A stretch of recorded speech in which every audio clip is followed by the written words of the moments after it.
Sasha, do you want to say hello? Do you want to say hello to everybody? How you doing, honey?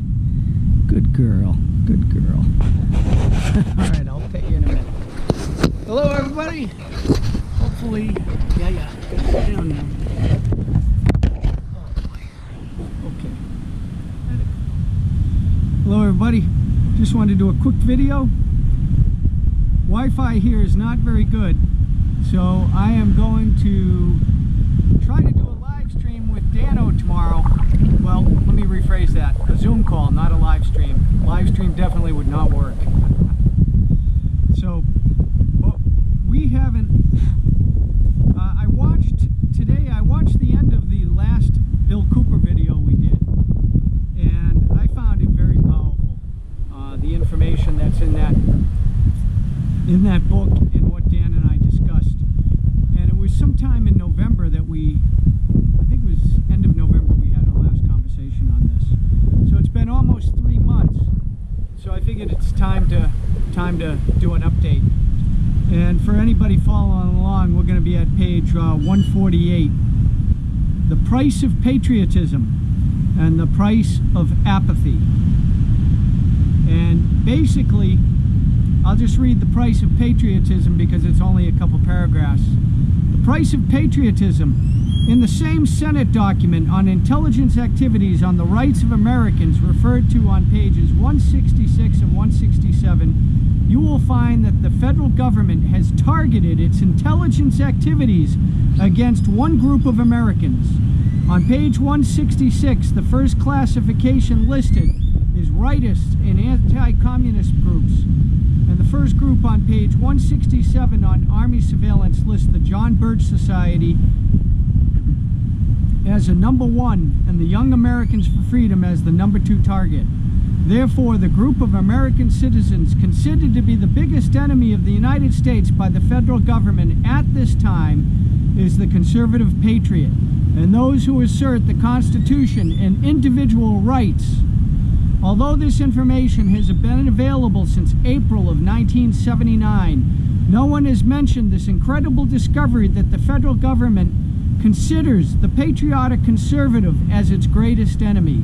I have received all kinds of information regarding this case from all over the United States.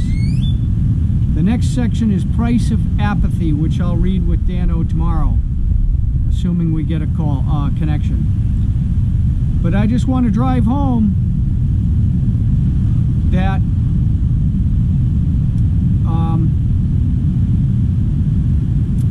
it's go time, and evil is winning at every turn. And I say evil because it is evil. When somebody tells you what you can do and can't do with your life, that's evil. Because the next thing they're going to do is they're going to take your life. That's the next step. That's why they're taking names. That's why they're making their lists. And you've all heard those stories about the people who willingly got on the trains to Dachau and Auschwitz, and all of them wish they had fought when they just complied. Well, wear those masks. Wear 2 masks. It's a psyop. They've been planning this for years, and they finally got their opportunity. Just like 9/11, they had the Patriot Act in the draw, and they like, hey, Joe Biden, I think, said, hey, don't we have that Patriot Act? And they pulled it out of the drawer and they dusted it off, and they're like, yeah, let's use this. and our rights went away. They can now black bag us and take us to wherever they want, and nobody will ever hear from us again. Not just Julian Assange, there's another one. I'll tell you, I lost all respect for you, Trump. You could have gone out the door, you could have pardoned all these people who tried to stand up for freedom and humanity. instead you sleeked out the door like the dog you are. I always knew it. Always knew it. I just had to wait and see.